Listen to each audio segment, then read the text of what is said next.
கிராமங்களில் வங்கி கணக்கு இல்லாதவர்களுக்கு பணம் மாற்றிக் கொடுக்க வங்கிகள் மறுத்து வருவதாக பொதுமக்கள் குற்றம் சாட்டியுள்ளனர்.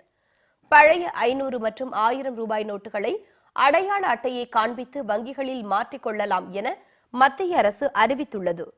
இந்நிலையில் கடலூர் மாவட்டத்தில் கிராமப்புறங்களில் உள்ள வங்கிகளில் சேமிப்பு கணக்கு இல்லாதவர்களுக்கு பழைய ரூபாய் நோட்டுகளை மாற்றிக் கொடுக்க மறுத்து வருவதாகவும், வங்கி கணக்கு வைத்திருந்தாலும் பணம் தீர்ந்துவிட்டதாக வங்கி நிர்வாகம் கூறுவதாகவும் பொதுமக்கள் தெரிவித்துள்ளனர். இதனால் சுமார் 30 முதல் 50 கிலோமீட்டர் தூரம் பயணம் செய்து கடலூர் நகருக்கு வந்து பணத்தை மாற்றிச் செல்லும் நிலை உருவாகியுள்ளதாகவும் கூறுகின்றனர். மேலும் கடலூர் மாவட்ட தலைமை அஞ்சல் நிலையத்திலும் கணக்கு வைத்திருப்பவர்களுக்கு மட்டுமே பணம் மாற்றிக் கொடுக்கப்படுவதாகவும் பொதுமக்கள் கூறுகின்றனர்.